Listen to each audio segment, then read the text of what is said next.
نحمد ونصلي ونسلم على رسوله الكريم أما بعد فأعوذ بالله من الشيطان الرجيم بسم الله الرحمن الرحيم لقد كان لكم في رسول الله أسوة حسنة لمن كان يرجو الله واليوم الآخر وذكر الله كثيرا صدق الله العظيم وصدق رسوله النبي الكريم الأمين ونحن على ذلك لمن الشاهدين والشاكرين والحمد لله رب العالمين. وقال الله تبارك وتعالى في شان حبيبه صلى الله عليه وعلى آله وصحبه وسلم إن الله وملائكته يصلون على النبي يا أيها الذين آمنوا صلوا عليه وسلموا تسليما. الصلاة والسلام عليك يا سيدي يا رسول الله وعلى آلك وصحبك يا سيدي يا حبيب الله. الصلاة والسلام عليك يا سيدي يا رسول الله وعلى آلك وصحبك يا سيدي يا حبيب الله. الصلاة والسلام عليك يا سيدي يا نبي الله وعلى آلك وصحبك يا سيدي يا نور الله. السلام علیکم ورحمۃ اللہ وبرکاتہ. پیارے دوستوں، بزرگوں، پیارے بھائیوں اور ملت اسلامیہ کی عظیم خواتین، ہمارے خالق اور مالک نے ارشاد فرمایا ہے کہ لقد کان لکم فی رسول اللہ اسوۃ حسنہ، کہ بے شک تمہارے لیے پیارے نبی رؤوف رحیم علیہ السلام کی زندگی بہترین نمونہ ہے. کس کے لیے ہے؟ آگے بیان کیا، لمن کان یرجو اللہ والیوم الآخرہ، کہ جو اللہ تعالیٰ اور پچھلے دن کی امید رکھتا ہے، یعنی اللہ سے ملاقات کی اور قیامت کے دن اجر و ثواب کی امید رکھتا ہے. وذکر اللہ، اور اللہ کا ذکر کرتا ہے کثیرا، بہت زیادہ. یہ جو مقدس کلمات ہیں، اس کی تشریح دنیا اسلام کے عظیم مفسر، محدث، مبلغ، سیاسی قائد، رہنما، سنی بنارس کانفرنس کے قائد حضرت سید محمد نعیم الدین مراد آبادی رحمۃ اللہ تعالی علیہ نے یہ اس کے معنی بیان کیے ہیں کہ لقد کان لکم فی رسول اللہ اسوۃ حسنہ، کہ بے شک تمہارے لیے رسول پاک صلی اللہ علیہ وسلم کی زندگی بہترین نمونہ ہے. مطلب کیا؟ فرماتے ان کی اچھی طرح اتباع کرو. اس کا معنی ہے ان کی اچھی طرح اتباع کرو اور دین کی مدد کرو. اس کا یہ معنی ہے، دین کی مدد کرو اور رسول کریم صلی اللہ علیہ وسلم کا ساتھ نہ چھوڑو اور مصائب پر صبر کرو اور رسول کریم صلی اللہ علیہ وسلم کی سنتوں پر چلو. یہ بہتر ہے. کتنی سادہ، عام فہم اور خوبصورت تشریح کی ہے ان 1 2 3 4 5 6 7 کلمات. فرماتے ہیں، غور سے سنیں، ان کی اچھی طرح اتباع کرو، یعنی پیارے کریم آقا علیہ السلام کی اچھی طرح اتباع کرو، خوبصورت انداز میں، مکمل طور پر. اچھی کا میں مکمل طور پر، پوری ہے جی. اور دین الہی کی مدد کرو. یہ دین اسلام کی مدد کرو. سورۃ محمد صلی اللہ علیہ وسلم کی آیت مقدسہ نمبر 7 میں اللہ تعالیٰ فرماتا ہے، یا ایھا الذین آمنوا، اے ایمان والو، ان تنصروا اللہ، اگر تم اللہ کی مدد کرو گے، لفظی معنی یہ ہے ان تنصر اللہ، اگر تم اللہ کی مدد کرو گے۔ اس کا ترجمہ امام اہل سنت امام مرزا فاضل بریلوی رحمۃ اللہ علیہ نے جو اس آیت کا مقصد ہے وہ اس ترجمے بیان کیا ہے۔ فرماتے اے ایمان والو، اگر ان تنصر اللہ، اگر تم دین خدا کی مدد کرو گے، اگر تم دین خدا کی مدد کرو گے، ینصرکم، تو اللہ تعالیٰ فرماتا ہے اے ایمان والو، اگر تم دین خدا کی مدد کرو گے اللہ تعالیٰ تمہاری مدد کرے گا۔ یہ وعدہ ہے اللہ تعالیٰ کا۔ اور مفتی نعیم الدین مراد آبادی صاحب فرماتے ہیں لقد کان لکم فی رسول اللہ اسوۃ حسنہ کا معنی ہے کہ دین الہی کی مدد کرو۔ اللہ فرمایا جب تم دین کی مدد کرو گے تو اللہ تعالیٰ تمہاری مدد فرمائے گا، ٹھیک ہے۔ وَيُثَبِّتْ أَقْدَامَكُمْ، اور تمہارے قدم جما دے گا۔ کہاں کہاں قدم جمائے گا؟ میدان جہاد میں قدم جما دے گا، حجت اسلام پر قدم جما دے گا، اور پل صراط پر تمہارے قدم جما دے گا، وہاں ڈگمگائیں گے نہیں۔ لیکن یہ کنڈیشن بیان کی گئی کہ جب اس کے دین کی مدد کرو۔ مفتی صاحب قبلہ ہمارے استاد ہیں، طلباء کو، علماء کو، لوگوں کو ستھری ستھری صاف صاف باتیں سناتے ہیں۔ کتنی اچھی انہوں نے گفتگو فرمائی۔ آنکھ چرانا نہیں ہے، دین سے آنکھ چرا کے کہاں جائیں گے؟ دامن بچانا نہیں ہے، چھڑا کے کہاں جائیں گے؟ کوئی ایسی جگہ ہے جہاں چلے جائیں؟ اچھا، پھر اللہ تعالیٰ فرماتا ہے وَذَكَرَ اللَّهَ كَثِيرًا، اور اللہ تعالیٰ کو بہت یاد کرے۔ اس کا وہ ترجمہ لکھتے ہیں کہ ہر موقع پر اس کا ذکر کرے، خوشی میں بھی، رنج میں بھی، تنگی میں بھی، اور فراخی میں بھی، یعنی ہر حال میں اللہ تعالیٰ کو یاد رکھیں، اور پیارے نبی صلی اللہ علیہ وسلم کی اتباع فرمائیں کریں، اور دین کی مدد کریں، اور نبی صلی اللہ علیہ وسلم کا ساتھ نہ چھوڑیں۔ مجھے اس سے سمجھ آئی ہے کہ دین کا کام نہ کرنا یہ نبی علیہ السلام کا ساتھ چھوڑنا ہے۔ آپ کام کر رہے ہیں نا دین کا، تو میں نہیں کر رہا، اس کا میں نے ساتھ چھوڑ دیا ہے، تو میں کتنی محبت کرتا ہوں آپ سے، مجھے محبت پوری کرنی چاہیے، پوری، اس کہتے ہیں پوری اتباع کرو، اچھی طرح اتباع کرو، اور رسول کریم صلی اللہ علیہ وسلم کا ساتھ نہ چھوڑو۔ اور اگر دین کا کام کرتے ہوئے مصائب آئیں تو مصائب پر واویلا نہ کرو، صبر کرو، اور یہ یقین رکھو ان اللہ مع الصابرین، اللہ صابروں کے ساتھ۔ اور یقین کرو یہ اللہ تعالیٰ کی کتاب ہر طرح ہماری رہنمائی کرتی ہے۔ جب غزوہ بدر میں 300 فرشتوں کے لیے ان کو آرڈر کیا گیا کہ تم جاؤ دنیا میں اور میرے پیارے نبی صلی اللہ علیہ وسلم کے غلاموں کی مدد کرو، تو اس کے بعد اللہ فرماتا ہے بلا ان تصبروا، ہاں کیوں نہیں اگر تم نے صبر کیا،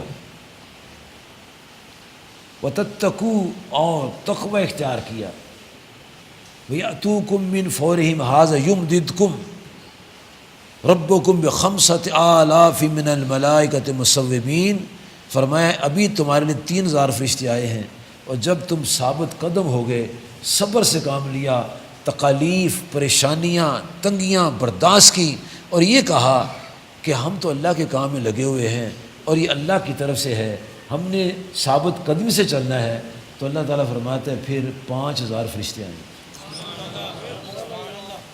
جب ہمارا اللہ تعالیٰ کی وعدوں پر یقین پختہ ہو جائے گا نا، تو پھر کاروبار بھی کریں گے، شادیاں بھی کریں گے، لباس بھی صحیح رکھیں گے، گفتگو بھی صحیح رکھیں گے، اور دین کا کام بھی کریں گے۔ یقین کی پختگی کی ضرورت ہے۔ جب تک یقین پختہ نہیں ہوتا، ابھی کتنی صاف صاف گفتگو ہے کہ اللہ تعالیٰ فرماتا ہے کہ اے پیارے لوگو، اے میرے بندو، تمہارے لیے پیارے نبی صلی اللہ علیہ وسلم کی زندگی بہترین نمونہ ہے، تو تم کیا کرو؟ فرمایا کہ پوری اتباع کرو، میں اکثر لوگوں سے کہتا ہوں کہ یہ تو ٹھیک ہے، ماشاءاللہ ماشاءاللہ بہت اچھا کام ہے جیب میں مسواک ہونا، میرے بھی جیب میں ہے۔ پگڑی باندھنا آپ نے باندھی ہوئی ہے، لمبا کرتا پہننا تاکہ سطر ننگا نہ ہو، یہ بھی آپ نے کیا ہوا ہے۔ بہت خوش ہیں کہ ہم یہ کام کر رہے ہیں۔ یہ کام کب پہنچے ہم تک؟ یہ ان کاموں کا نمونہ کب ہمیں ملا؟ جب پیارے کریم آقا صلی اللہ علیہ وسلم مصائب، تکالیف، پریشانیاں، ظلم و ستم کے سمندروں سے گزرتے ہوئے مدینہ منورہ کی خوبصورت بستی میں تشریف لائے۔ کتنے ظلم و ستم آپ پر ڈھائے گئے، محنت کی ہے نا۔ محنت کے بعد ہم بغیر محنت کے سب کچھ لینا چاہتے ہیں، نہیں ہو سکتا۔ محنت، اس لیے اللہ فرماتا ہے، اور اللہ کے فرمان پر اتنے بڑے محدث، مفکر، شارع، مبلغ، داعی اسلام جناب مفتی محمد نعیم الدین صاحب مراد آبادی فرماتے ہیں کہ پوری اتباع کرو۔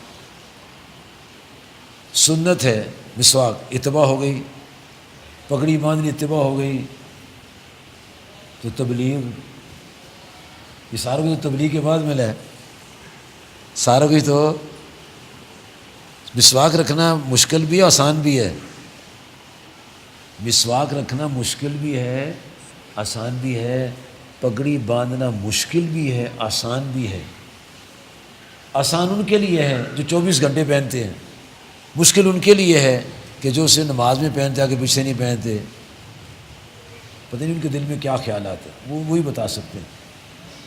آقا صلی اللہ علیہ وسلم نے تمام میدانوں میں گزر کے دکھا دیا کہ یہ میں ہوں، اور میرے پیچھے لے آؤ، پیچھے چلے آؤ۔ جب تم میرے پیچھے چلے آؤ گے تو اللہ تعالیٰ فرماتا ہے لوگوں، جب تم میرے محبوب علیہ الصلوۃ والسلام پیچھے آؤ گے تو پھر میں تمہیں یقین دلاتا ہوں، میں تمہیں پیغام محبت دیتا ہوں، میں تمہیں خوشخبری سناتا ہوں کہ تم نے میرے محبوب صلی اللہ علیہ وسلم کی پیروی کی، اچھی طرح پیروی کی اور دین کی مدد کی۔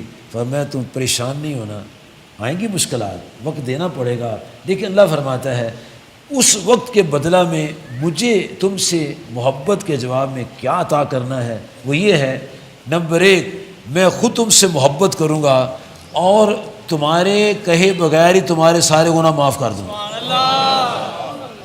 لیکن کام کرنا ہے۔ آپ بہت اچھے لوگ ہیں ماشاءاللہ،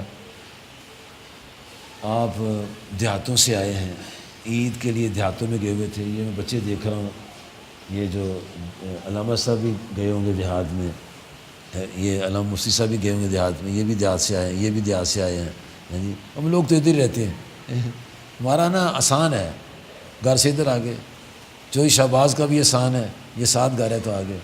لیکن یہ جو دیہاتوں سے آئے ہیں یہ عظیم لوگ، کتنی ان کی محنت ہے۔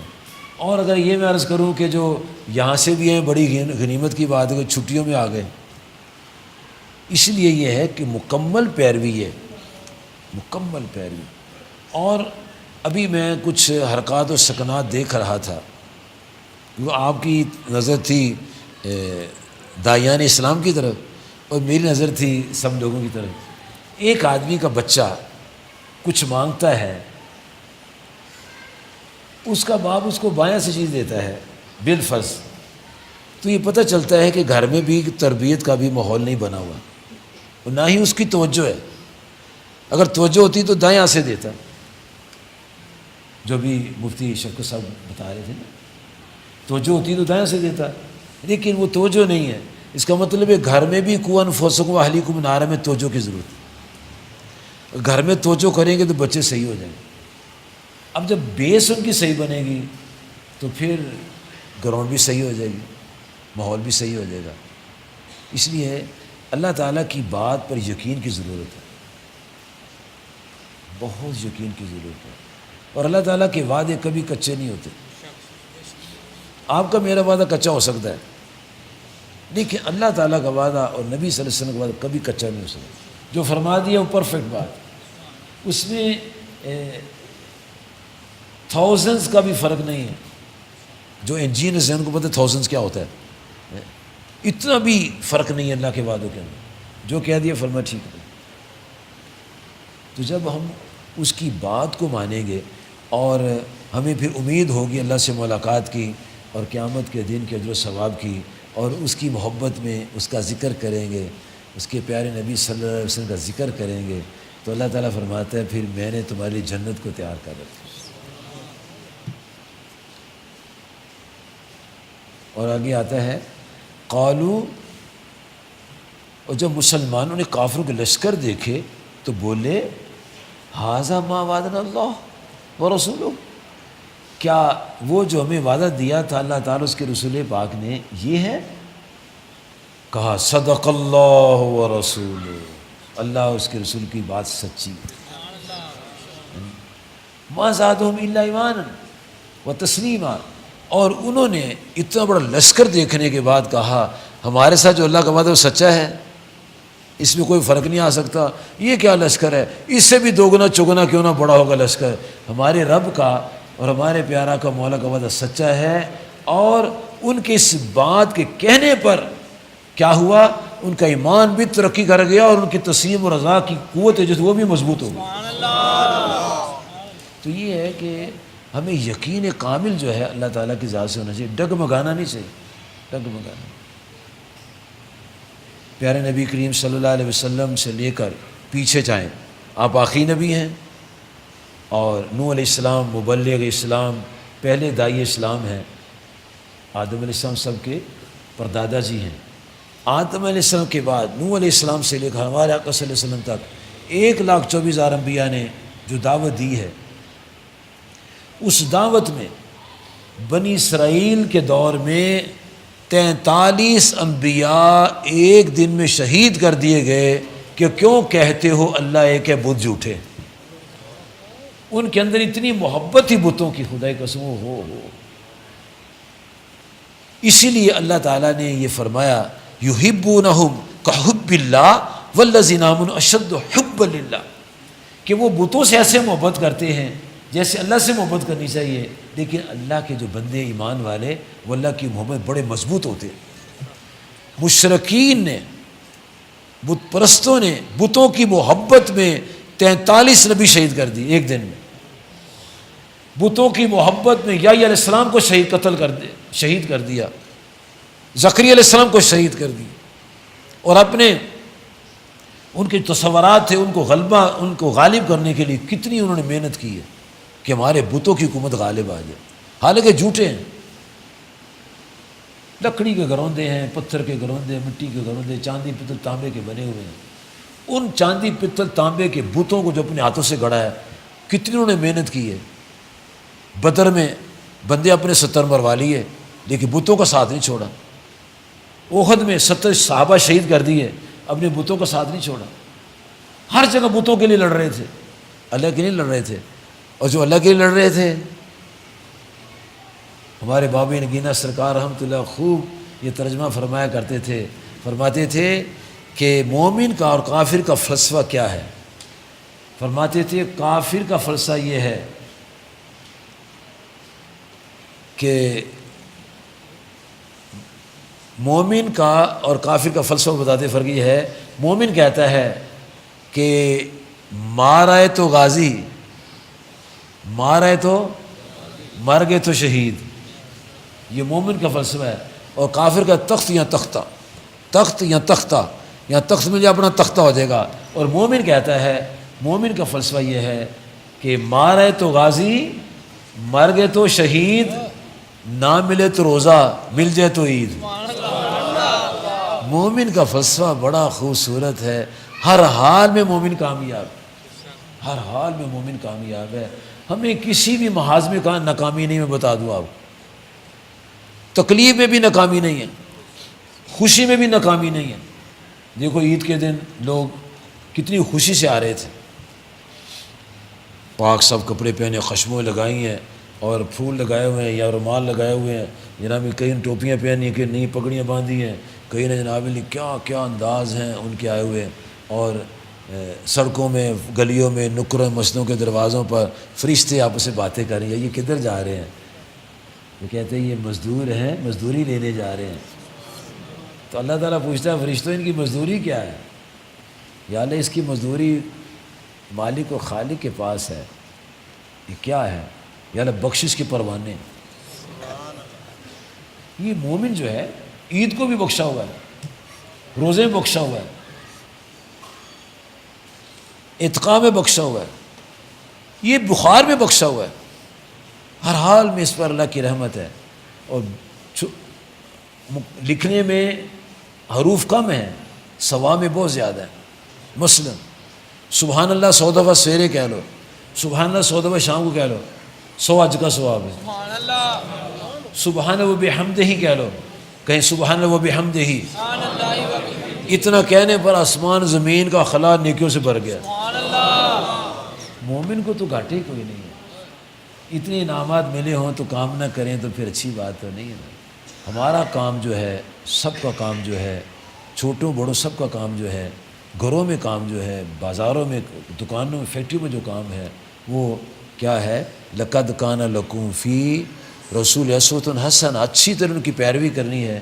اور ترازو ہاتھ میں ہے تو دین کی پیروی، گز ہاتھ میں ہے تو نبی صلی اللہ علیہ وسلم کی حکم کی اطاعت، ڈیل کر رہے ہیں تو حکم کی اطاعت، سو رہے تو حکم کی اطاعت، کھا رہے تو حکم کی اطاعت. یعنی جو بھی کام کر رہے ہیں اس میں اپنے آقا اور مولا علیہ السلام کی ہم اطاعت کریں گے، پیروی کریں گے تو اللہ تعالیٰ فرماتے ہیں میرا تم سے وعدہ ہے تمہیں جنت الفردوس عطا فرماؤں. تو میرے پیارے دوستوں بزرگوں، 1,24,000 انبیاء نے اللہ تعالیٰ کی الوہیت اور وحدانیت کا چرچا کیا ہے.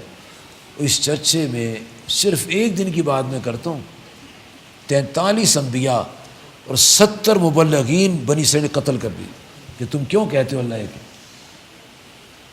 یہ بہت بڑا کام ہے. جناب حضرت یحییٰ علیہ السلام 5 باتیں فرماتے تھے. نمبر 1 شرک نہ کرو، نمبر 2 نماز پڑھو، نمبر 3 زکوٰۃ دو، نمبر 4 روزہ رکھو، اور نمبر 5 ذکر کرو. وہ پوچھا بھی یہ 5 باتیں اس کی اہمیت کیا ہے؟ فرمایا جب تم اللہ کو ایک مان شرک نہیں کرو گے تمہاری ایمان کی زمین خوبصورت ہو جائے گی. پھر جب تم اس پر نماز پڑھو گے تمہارے قلوب کے اندر خشوع و خضوع آ جائے گا. جب اللہ کے دیے مال میں سے خرچ کرو گے تمہارے دل کے اندر جذبہ اثار و قربانی آ جائے گا. جب تم روزے رکھو گے بھوکوں کی بھوک کا احساس پیدا ہوگا. اور جب تم ذکر الہی کرو گے شیطان بھاگ جائے، اور جب یہ شیطان بھاگے گا دل میں نور و نور ہو جائے گا. اسی اللہ تعالیٰ فرماتا ہے وَذَكْرَ اللَّهَ كَثِيرًا، کثرت سے اس کا ذکر. تو میرے پیارے دوستوں بزرگوں، آپ بہت اچھے لوگ ہیں، اور جو آج نئے حضرات آئے ہیں ان سے یہ بڑا اچھا پیغام دیا علامہ مولانا شفقت صاحب نے، علامہ مولانا مفتی محمد آصف صاحب نے. تو میں نے ان کی پیروی میں آپ کو یہ بات سنائی ہے کہ اللہ تعالیٰ ہم سے کیا چاہتا ہے.